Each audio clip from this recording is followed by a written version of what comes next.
All right. Hey, everyone. Hey, Shauna. Now you're supposed to wave down. I wave up. Yeah. Shauna's upstairs for me. I'm in the condo next to my condo because I'm getting new carpet and new trim. And so they're over there working. So I came to the condo next door, and Shauna's in the condo right directly above. So that's why I was saying, hi, Shauna. But welcome, everyone.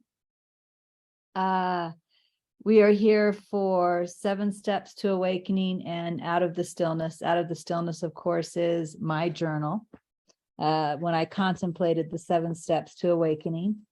And what I have circled as where we're starting today is quote number 135.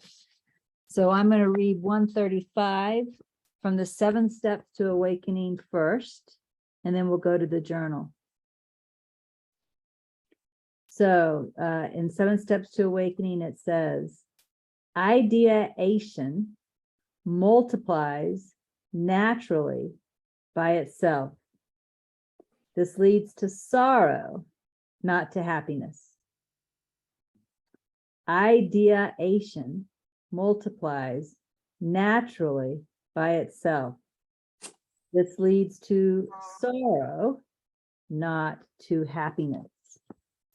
And so now if I get out of the stillness and read,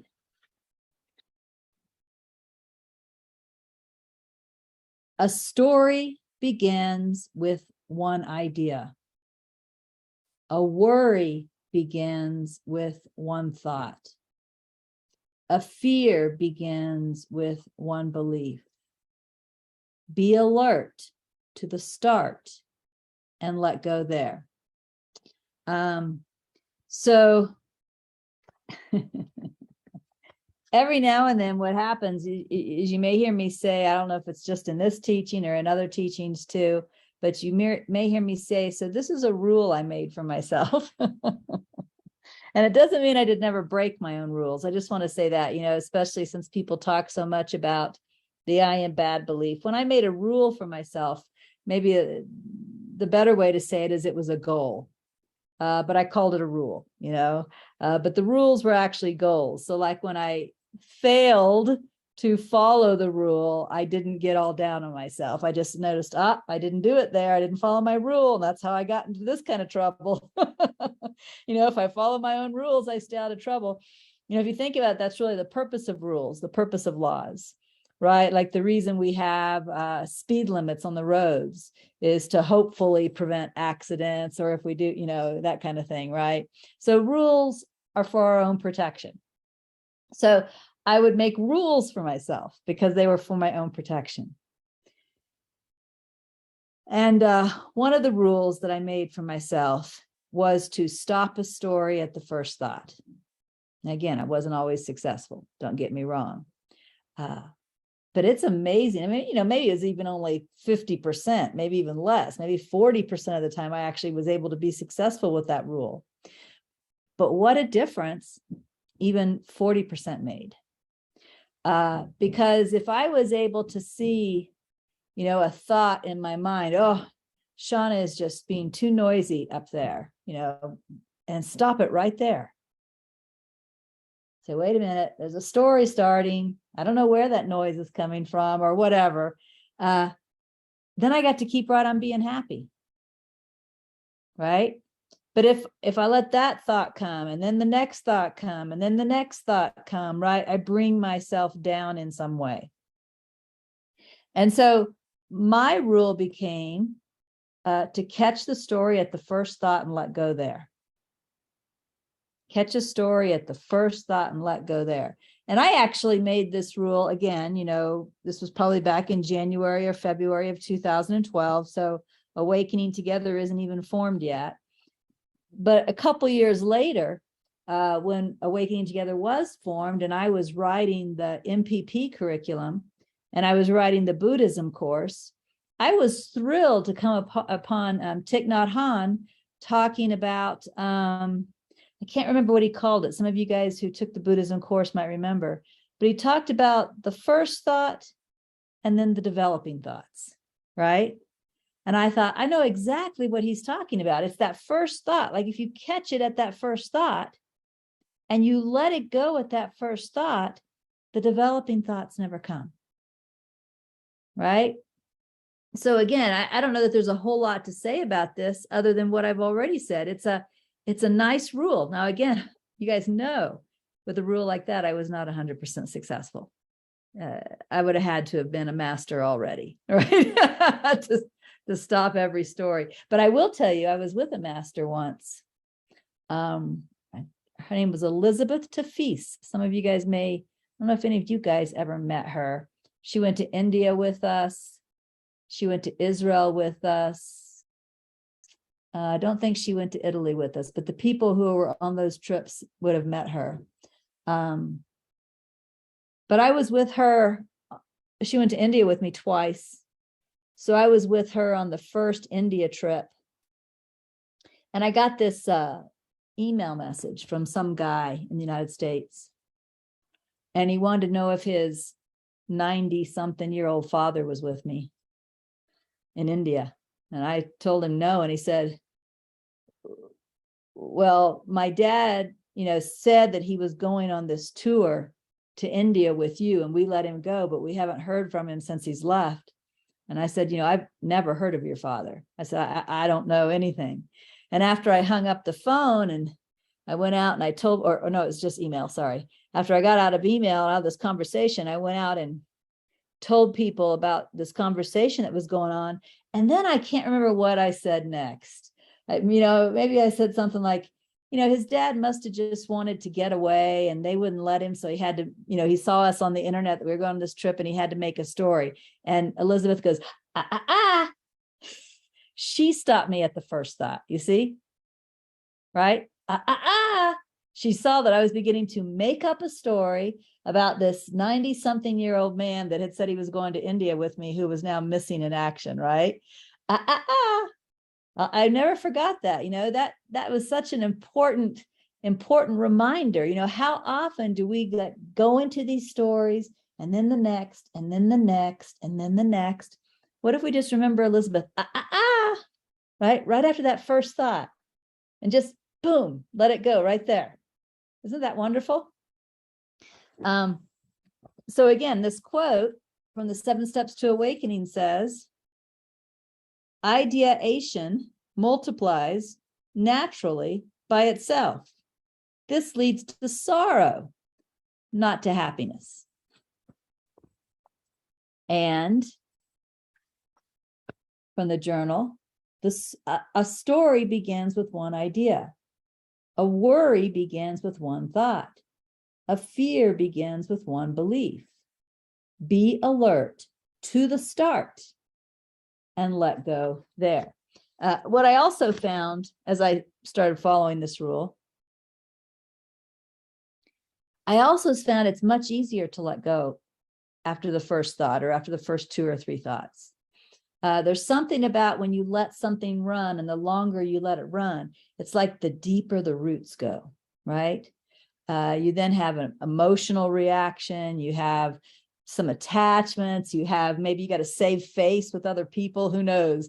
It just gets bigger and bigger and bigger, and it gets harder to let go. So what I also found was I was being gentle with myself. It was easier on myself to let go at the beginning of when something began to develop. The longer I let it run, the harder it was for me to let go. So I was being gentle with myself by letting go at the beginning. Right?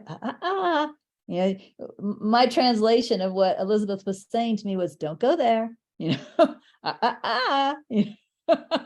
I did. I dropped it right then. I knew exactly what she was saying to me. So one more time. Ideation multiplies naturally by itself. This leads to sorrow, not to happiness. A story begins with one idea. A worry begins with one thought. A fear begins with one belief. Be alert to the start and let go there. All right, so I think that's all I have to say to that. Really good advice, but not a lot to really say. Does any of y'all have anything you want to say before I move on?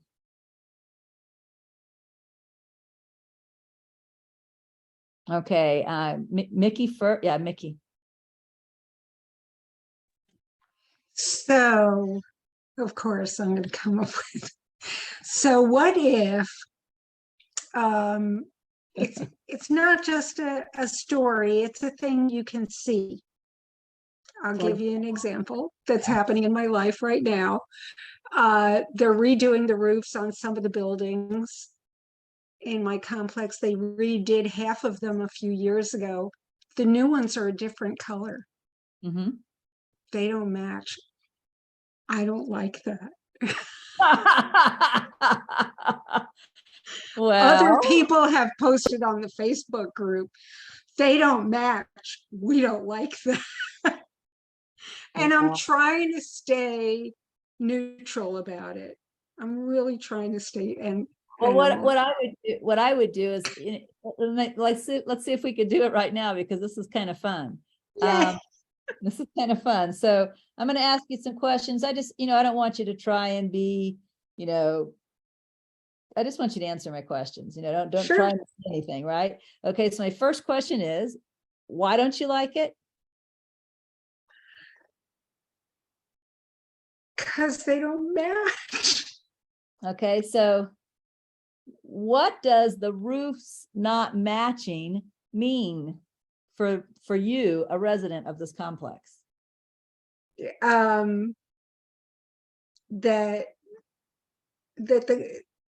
you want the story? No, I don't want the story. I want to know what this means for you. Oh, well, it means for me that disorder, valuation goes down. It's unbecoming, it's unappealing, it's not, yeah. Okay. So let's accept all of that. Now let's just take for a moment, let's imagine for just a moment that you're enlightened. Yeah. And as an enlightened person, these two different color roofs don't bother you at all. Okay. Can you accept that as a possibility? Absolutely. Okay. So let's go back to you again then. So, I heard that, it's disorganized, et cetera, it affects the value, et cetera, et cetera. Why does all of that bother you? Why do you care? Yeah, that's what I want to know. And why? Yeah. So look right now. Why does that bother you? It's tied into my identity and my self-worth and the worth of my home. Yeah. Well, and that's what I say. I see two different possibilities here. And so I guess we want to see which one is really standing up for you. One is, I agree, self-worth, and the other one I agree is worth of my home. So one, self-worth, that's going to lead into, what do other people think of me? Et cetera. The worth of my home is going to lead into, what if I lose money when I sell this place, or I can't get the money I need? Which one feels stronger for you? They both sound ridiculous. When you're starting to wake up. And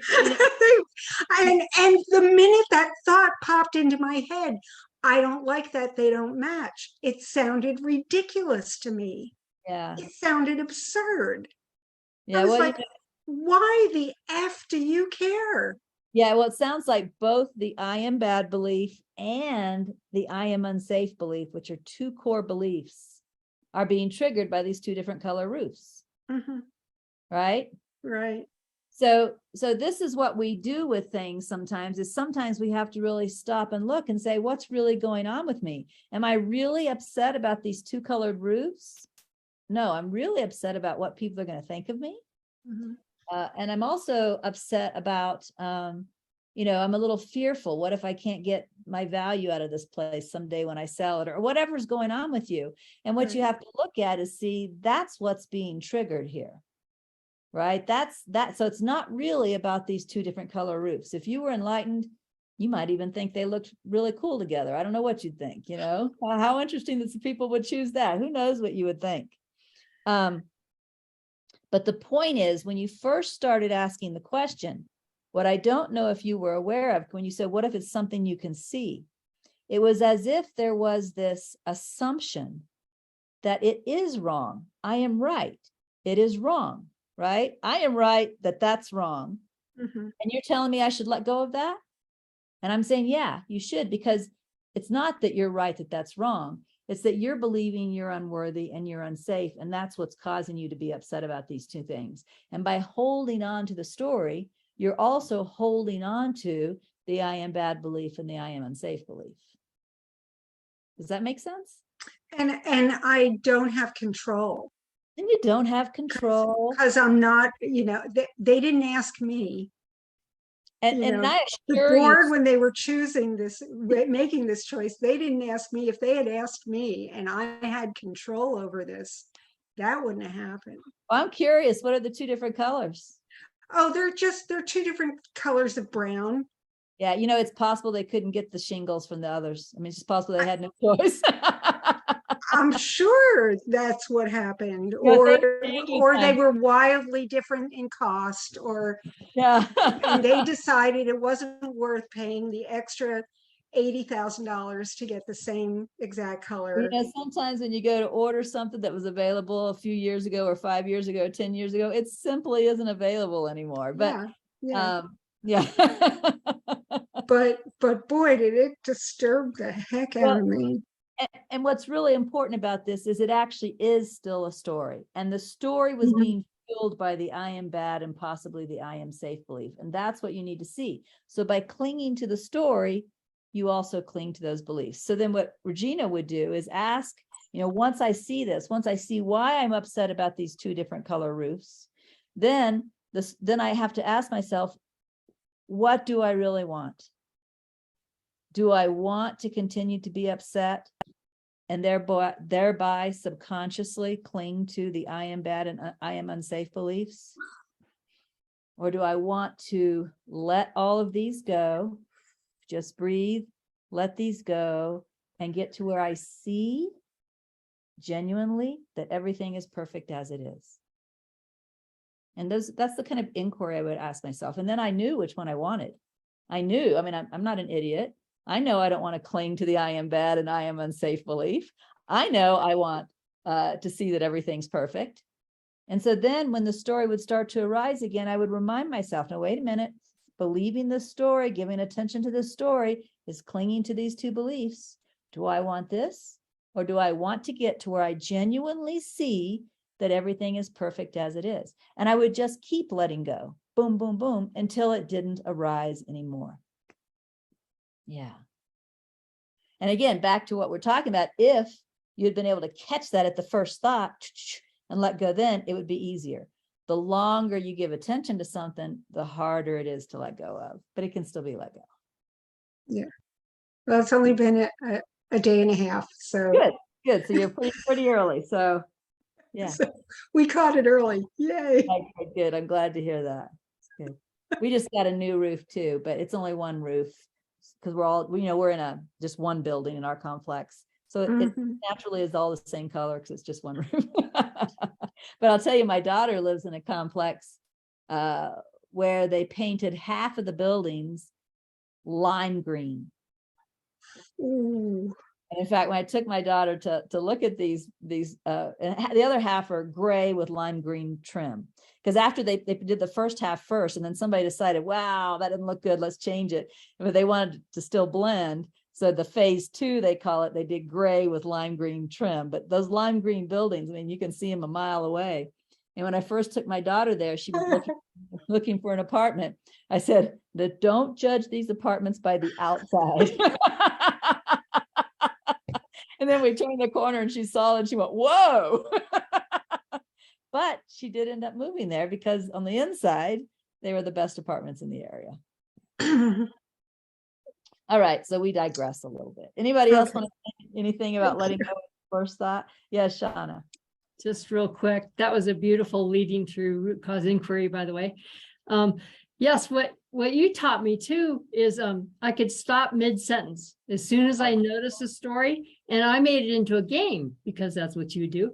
Made it into a game. It's like, oh, I caught it. I just made that up, and then make it fun instead of judging myself. Good. So thank you. Yeah, thank you. That's perfect. Thank you very much, Shauna. All right. It looks like John has his hand up. What if you've kind of bought into the story and you find yourself there and you're like, I'm just using myself right now, just some stuff I'm going through. It's like, yeah, I bought into that story. I hear what you said. And like, yep, I convinced myself that I should be doing, this differently, or I shouldn't feel this way. That's what I've convinced myself. I shouldn't feel this way. Well, first of all, is I hear an echo? No, go ahead. Where's the echo coming from? Okay, it stopped. First of all, I love your shirt. I know that's unimportant, but I think your shirt is really lovely. And I'm glad you love it, but it's not really this color. Oh, it's not? What color is it? See, this is black. And what color is the shirt? It's actually blue and a little bit of gold and sky blue in it. That's funny, because I really do love it, and it's not even real. It's an illusion. So again, whenever I share, I can only share from my perspective. I have no other perspective, but whenever I would get caught up in something, and trust me, there were things I got caught up in, it always came down for me to the scales. And the scales, I've taught it to y'all as your spiritual aspiration or your true desire, but it's really the scales. It's looking at my genuine options as they are and asking myself, which one do I really want? Just like I just now demonstrated with Mickey, what do I want to continue to believe this story, which is going to subconsciously re-emphasize the I am bad and the I am safe belief? Or do I want to get to a genuine seeing that everything is perfect? And it's like I said, I'm not an idiot. And in fact, none of us are. If we can really put it on the scale, if we can first of all see what's truly going on here, and you may have to do a root cause inquiry to do that, right? Because it wasn't really about two different color roofs. If we can really see what's going on here and then put that on this scale, and then get, our spiritual aspiration or our true desire, even if it's only our true desire in this situation, like I want to see that everything is perfect as it is, rather than, look at these two roofs and be upset all the time. Put that on the other scale and then see which one I want. And that's never a hard decision. At least it never was for me. Not when do I want the I am bad belief or to see everything's perfect? That's not a hard decision. Then I know where I want to focus my attention. In a way, it's the correct use of selfishness or the correct use of self-centeredness, right? It's knowing what I want, what I genuinely want, and then being in harmony with myself. Just sticking with it, right? Now tell me, because I don't know your story or what's going on with you other than your shirt's a different color.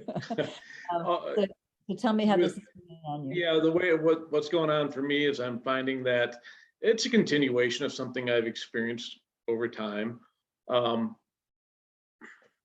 Not quite knowing what to do with my time. I'm looking at going back to work again. Didn't get a job that I wanted. And I'm going, am I doing this for the right reasons? But I can tell you when I get up in the morning and I don't feel like I've got a sense of purpose, ego likes to jump all over that. And even if I do have a sense of purpose, ego loves to jump all over that, saying, why the hell didn't you get it done anyways? Yeah, who was it? Was it Ann I was listening to? I was listening to somebody. Sometimes I listen to recordings and sometimes I listen on the radio and sometimes I'm here live and, it all gets jumbled in my mind. It seems like, I think I was listening to Ann this morning, but it was from Sunday. And what was Ann saying? She was talking about, the dog pee. The dog pee. That's what she was talking about. She was talking about how when she was in retreat on the Releasing the I Am Bad Belief retreat, You're supposed to leave your camera on as much as possible so that everybody is participating together. But if you have to go to the bathroom or something, to turn off your camera, and then when you come back, turn it back on. And she's watching somebody else's dog, and this dog pees on the floor. And so Anne starts this struggle in her mind, like, if I turn off the camera, I'm leaving the retreat. If I turn off the camera to clean up this dog pee, I'm leaving the retreat. I'm bad. I'm bad if I do that. But if I leave the camera on and stay in the retreat and don't clean up the dog pee, I'm bad. Right? And I just love that, because that's how the I am bad belief works. And that's what sounds like is going on with you right now. Right? Like if you try and find a purpose, if you go out and follow that and try and find whatever your purpose is, you're bad. And if you don't, and if you just stay in your house doing whatever it is you generally do, you're bad. Is that true? That's part of it. And there's also, I am safe, because it feels very uncomfortable. At least that's what I interpret. I've never heard the I am safe. It's the I am unsafe. Unsafe. I'm sorry. That's what I meant. But tell me what's uncomfortable.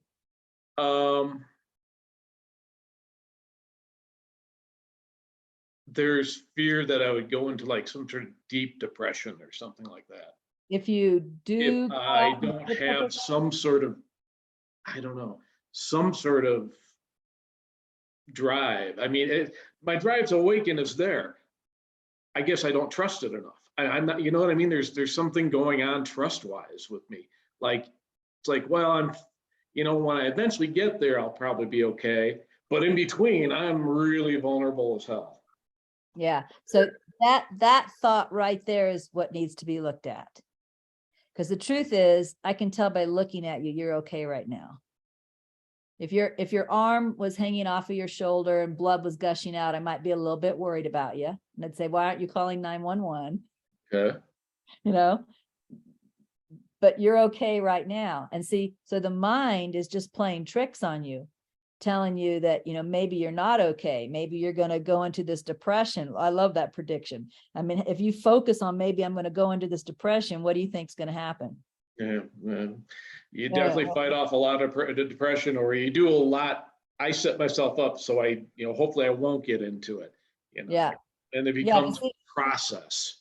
And it becomes a self-fulfilling prophecy too, because that's where your attention is going.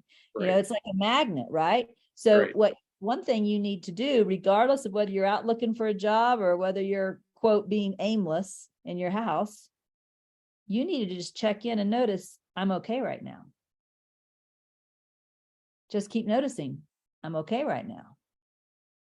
Yep, I'm okay right now. And then just do what you feel to do and start developing trust through noticing, I'm okay right now. And that's always true. Right? So the I'm okay, that I'm okay right now thought is, and I understand it practically, and I'm not saying I feel it all the time, but I do understand the concept of it, because if I look around, everything in this space is fine. Yeah. There's nothing wrong here. Right. I think, and not only in that space, but also pay attention to your changeless awareness and notice that it's always okay. I'm sorry, the what awareness? Your changeless. Oh, changeless. Yes. Yeah. So not externally. I mean, externally, that is also true, but notice more internally. That's always true. I'm okay right now. I think you're right. There's a belief that needs to be worked on or uncovered here, because there's something about me not wanting to, and I brought this up before, and it always sounded so freaking childish to me. But the concept of just being bored out of my mind terrifies me. I mean, I guess it terrifies me because I've taken that before. I'm kind of worried about stuff, or I'm kind of bored, don't know what to do, and then the mind just gets active, and it's like, you're not doing well, you're not this, you're not that, you're all bullshit. And then you start believing that. Again, I can only tell you Regina's way, and John, you'll have to find your way. So, but I can tell you exactly what I would do if I was afraid of boredom. First of all, I've never had the opportunity to be afraid of boredom. Maybe I'll join you there next year when I retire. That hasn't come up yet. But if I was afraid of boredom, I would purposefully do nothing and notice that I was okay. Well, I'm coming and staying with you when I do that. Yeah, I would just face it right on, right? That's what I'm saying. I would just face it right on. I would sit in the room without TV, without games, without pot, without anything, without my phone. I probably wouldn't even come into the sanctuary for a while. I would just sit there and get through it until I came out the other end. That's interesting. We'll see how that goes. Because anything you're afraid of is keeping you on this side of it. You want to transcend. No, I heard it. I heard you because I thought, what a ridiculous fear. And it just is. It's like, but it, it's not a ridiculous fear. In fact, it's in everyone. And in fact, that's why whenever you go anywhere, as soon as people have a minute nowadays, they're doing this. Right. Nobody wants to just be. In fact, I think it was Nisargadatta Maharaj that said something like, what you are trying to avoid is being.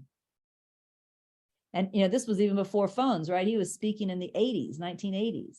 But before, when you went to the doctor, there were magazines everywhere. We still had something where there is a fear in the mind of just being. And the reason there's a fear in the mind of just being is because if we really do that, learn how to just be, the ego is going to die.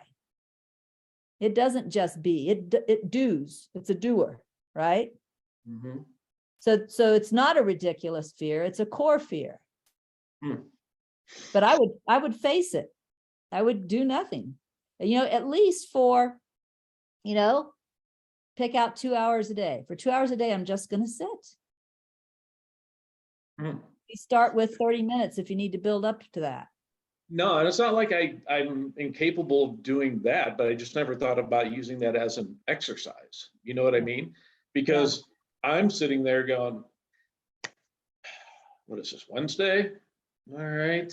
And I was talking about this earlier today too, I think on Ann's program. And it was like, I don't want to look to future distractions to make me happy now. Right. I don't want to kick that phrase I use that sticks to my mind because it's stuck in Bhajana's mind was I don't want to kick that can down the road because I'm tired of kicking that can down the road. Right. And when you fall in love with being, because that's really what happens. When you fall in love with being, it doesn't matter whether you're doing nothing or whether you're busy as hell. Because the being becomes the primary part of your attention. And guess what? It's always happening. Mm-hmm. So you want to fall in love with being, but the fear of getting bored is keeping you from stepping into the being and falling in love with being. Gotcha. Beautiful. Well, thank you. That was, I don't know what that's going to look like yet, but I've got the direction, I guess. Yeah. And then, anything else you are truly to do will come up, but it's not you trying to fill time I love this. I remember when I finally heard these words, well, we're just killing time. Like, what? What do those words say? Killing time. It's like that again is we're afraid just to be. We got to kill some time, So yeah, don't kill time. Just be. All right. Unless there's guidance to do something else. All right, good. All right, tell you what, let's move on to whatever is circled next in the journal, or we're going to be here for 25 years. So the next thing I have circled, oops, that's the wrong book. That's not the journal. The next thing I have circled is 141. So in the 7 Steps to Awakening, it says, there is no salvation without the total renunciation of all notions or ideas or mental conditioning. Whoa, that sounds like a task. There is no salvation without the total renunciation of all notions or ideas or mental conditioning. So let's see what Regina wrote. You got the right one just to make sure? It wasn't. Yes, it was. It was the right one. Okay, so let's look at 141. I cannot reserve for myself the ideas I am partial to and have the open, free experience of omnipresent self. I must release all limiting ideas to have the experience of unlimited. When an idea crosses the mind, look at it and ask, is this idea limited? If so, let it go. It is an obstacle to truth. So the last part of this then would have been the game or the exercise that I assigned myself, right? First, I just realized I cannot reserve for myself the ideas I am partial to. You know, it's kind of interesting because we do have ideas we're partial to. You know, like for me, one of the things that I was partial to was the idea that I am responsible. I like that about me, right? I am responsible. That was an idea I was partial to. So the first thing you might want to do is spend a little bit of time. You're not going to find them all in a little bit of time, but just spend a little bit of time looking to find out what are some ideas that I'm partial to. You know, whether it's about me, whether it's about the world, whether it's about how people should be, you know, maybe I'm partial to the idea that roofs should match, you know, who knows? You know, what are some of the ideas I am partial to? And write them out. And again, you're not going to find them all in a brief little exercise, but it might be fun just to admit to yourself, well, I am partial to that idea. Oh my gosh, look, I am partial to that idea, right? And again, just put them in your face. But then the next thing it says is, I cannot reserve for myself the ideas I am partial to and have the open, free experience of omnipresent self. I'm going to go ahead and use the roof idea, if you don't mind, just because it came up today. So let's say that I have this idea that, you know, the roofs in one complex should match, or maybe I have the ideas that apartment buildings should not be lime green, right? and I'm partial to that idea. So I look at that idea, I notice I'm partial to that idea, and then I realize, and this is a true statement, I cannot have that experience of omnipresent self as completely open, true self, and hold on to this idea, right? Even if I only hold on to the idea that the roofs should match or that the building should not be lime green, that's an obstacle. I can't be that open, free self and have this idea too. And you will see that that's true, right? And again, we're getting back to the scales now, aren't we? You know, what do I want more? Do I want to believe that roofs or buildings should be a certain color? Or do I want to be the omnipresent self? We're back to the scales. And so, again, the journal entry says, I cannot reserve for myself the ideas I am partial to and have the open, free experience of omnipresent self. I must release all limiting ideas to have the experience of unlimited. I must. I mean, that just makes sense. You can see it if you pause and look, right? I have to release these. If I hold on to the idea that there should not be lime green buildings, every time I visit my daughter, I'm going to get upset.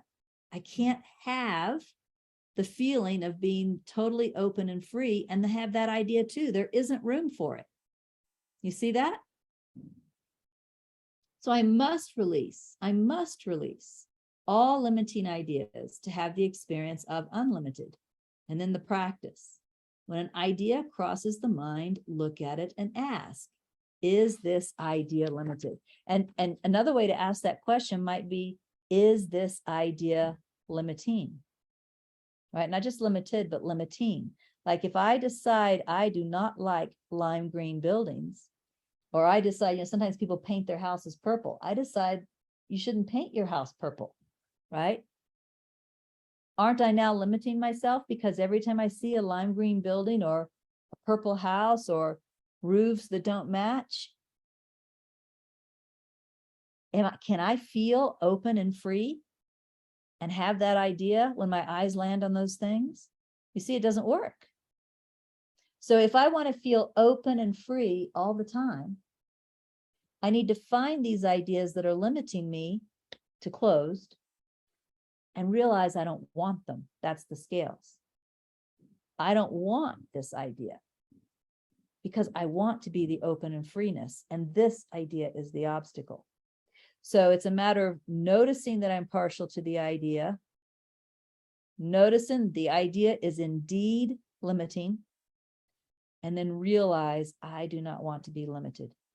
And through that process of seeing, this is right-minded reasoning, right? It takes you step by step by step. I am partial to this idea, step one. I can see that this idea is limiting. I do not want to be limited. I'm certain of that. Now I can go back and let go of the idea. You see how that works?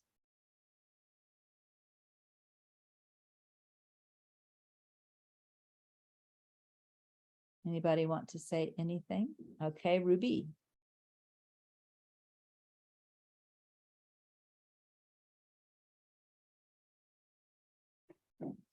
Fix your hair, Ruby. What's so funny about that, Ruby? It's so funny.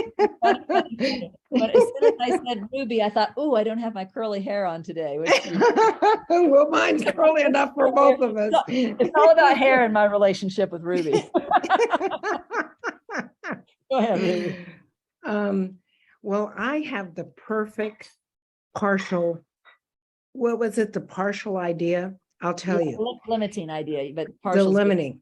Yeah. And it came up for me. So I wrote it down. And the idea is that this world can be a better world. And there's plenty of good people around. So I'm listening to public radio on the radio. And there's always good, wonderful stories about people or helping other people. And then there's the other stories too, but usually they have more of a positive tent, a bend. And I know that story is an illusion of something that is not true. So I've been trying to work on, I don't know how to work on that story, except what I'm doing is looking at it, and I don't know what I'm doing, but I'm doing something. But I wanted to know what would you think about how should I look at that story? But I'm working on it, but I'm just not so sure what I'm doing because it's in my notes and I don't remember it. But anyway. Well, I saw a movie recently at the theater. I would tell you the name of it, but I don't know if I know the name of it. Might have been Amsterdam. Is that a movie? I don't know. Is that the movie? He said it is. Amsterdam? Okay, I went and saw Amsterdam, and it's a bizarre movie with some bizarre characters. It's really something. But near the beginning of the movie and near the end of the movie, there was a line in it that I'm probably not quoting exactly, but it was something like this. In the dream, which she was actually referring to the world, not a nighttime dream. In the dream, things always repeat themselves. Said that at the beginning of the movie, and they said that at the end of the movie. In the dream, things always repeat themselves. And I think that when you look, if you learn to look at the world with that thought in mind, that's the only true statement you can make about the world. And you know what, Regina? That is what I am seeing. Yeah. I am seeing that, looking at movies, listening to the news, I'm seeing it's all repeating themselves. People are doing that. You can see it. Yeah, you can Like, see. In fact, I was go ahead. Yeah, it's like, remember way back when they were thinking these little innocent girls were witches and they were burning them to the stake. I'm saying, well, they're doing the same thing now. That's totally illogical, and so anyway, so thank you. Wow, how wonderful. So repeat them. Could you repeat that so I can? In the dream, things always repeat themselves. And in fact, she went on to say something like, there are bad times and then good times and then bad times. And she commented at the beginning of the movie, this is one of the good times, right? Yeah. And of course, as the movie went on, it slipped into the bad times, right? But, but I really feel that that's the only true thing you can say about the world is it's a cycle. And every cycle. It's a cycle. And there are good times and there are bad times. Another famous line is from The Tale of Two Cities by Charles Dickens, right? It was the best of times. It was the worst. Of times. That's true too. Always, always, always. So when I look at the world and I see what's going on, I can see some cycles coming back that haven't been here since before I was born, right? Yeah. They were here before I was born. And now they're showing up in my lifetime. And that's the whole thing is for many of us, unless you're like 100, hey, look, Dove is here. Unless you're like 100. He's real. I thought it was just a picture of you, but then it moved. Hi, Dove. Hi, Dove. Unless you're like 100, maybe you've been through some of these cycles twice already. Like this is your second time through it. It happened when you were a little kid. Now it's happening again. But for most of us, it's the first time the cycle has happened in our lifetime. So we think, oh my God, this thing is happening. But it happens all the time, right? It happens and it just keeps happening. And that's the world. And some of these cycles are good things, or what the mind would say is good. And some of these cycles are very, very bad. But regardless of whether we define them as good or whether we define them as bad, they keep going round. We're on a merry-go-round here, right? It only changes slightly. That's great. Thank you very much. There was one little other thing that came along with that. Because I said, well, why do I want to believe in this world? And what came up is because you think you're a person. Because I wanted to think that, there's goodness in every person. Because that's what I used to believe. I used to believe that. Change it from goodness. To, and I don't know which words you want to use, but maybe change it to life awareness. There's life awareness in every person. I remember when, this was back when I was in North Carolina. And I still had this, guilt, huge I am bad belief, huge, right? It wasn't tiny, huge. And I'm really struggling, I'm listening to NTI, it's coming in the morning and, Holy Spirit is telling me I'm innocent and man, that doesn't seem true. It just does not seem true. And I remember, I think it's around the time that I was writing NTI Acts, this clarity came through. That, even though I didn't have the word life awareness then, what I got a glimpse of was that was the same in everyone. Like it didn't matter if I was Mother Teresa or, Gandhi or I didn't know Ramana Maharshi then, but Ramana Maharshi, or if I was, Hitler, these school shooter guys, Putin. Right. All had that life awareness. And then what also came, and at this time, God was still more conceptual for me than it is now. So it was working within my concept. What came was that the only thing God ever asked us to be was that. life awareness. Mm. And every one of us, no matter how we were living our lives, whether we were the good ones or the bad ones or somewhere in between, we were all doing the one thing God wanted us to do, which was being life awareness. That, in fact, when I first saw this, I was actually laying in bed. It was so shocking to me. I literally fell out of bed. I fell flat on the floor. Literally, I was so shocked. And I could see that it was true, that at that level, if you look at that level, that is not only in everyone, but it's what everyone is. So replace the word good, because good is a judgment. You know, and some people it's hard to find good in, at least at certain times, right? So replace the word good with life awareness. There's life awareness in everyone, or everyone is at their core life awareness. And you will see that's 100% true 100% of the time. Thank you very, very much. You're welcome. Thank you. You're welcome. Hey, Dove, what are you up to? You want to talk for a second? Tell us about yourself. Well, let's see, where I am now is I recognize that being right is the worst thing that could ever happen to you. So I don't want to be right anymore. I just want to be happy. Good. And the ego, really takes advantage of being right, because the opposite of being right is being wrong. And there's a lot of fear in being wrong if you want to be right. So letting go of being right is letting go of fear, for me at least. No, it's perfect. Yeah, and the other thing that I came up with today is recognizing that the things that seem to bother you are always things from the past that I attract with the guilt in me. You might say it took me so many years to realize that.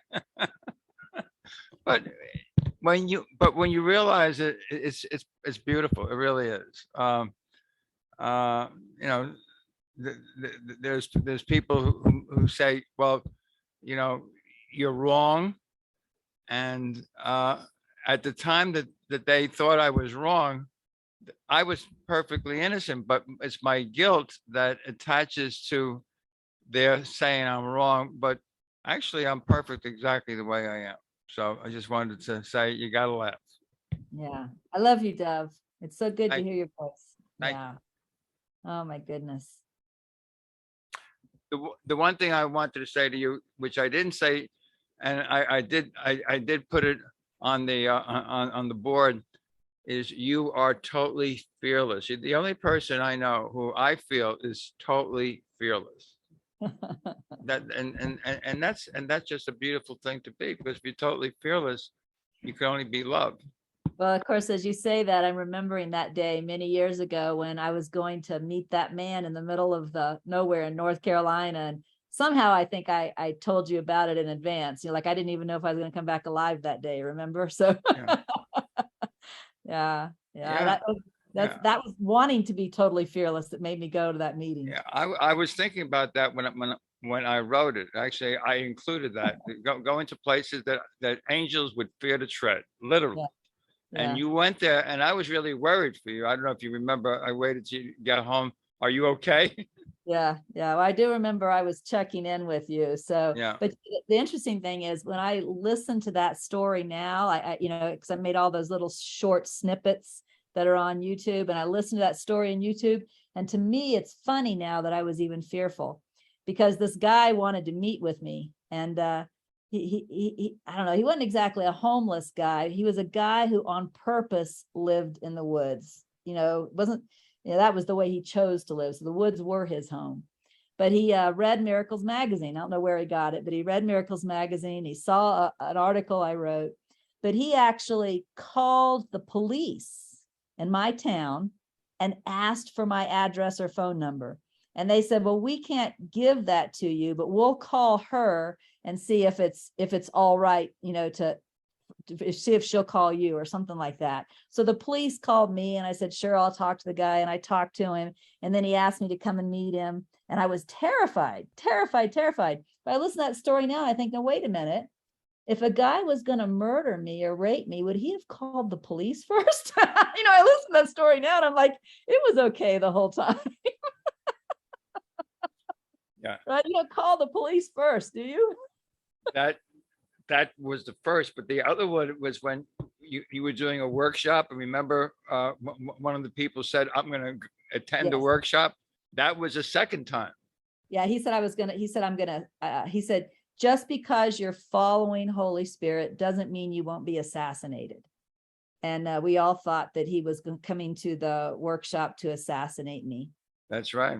And as it turned out, first of all, I felt all this fear. And I not only felt fear, actually, my primary fear wasn't the fear of being assassinated, believe it or not. My primary fear was I was taking Jasmine with me to this retreat.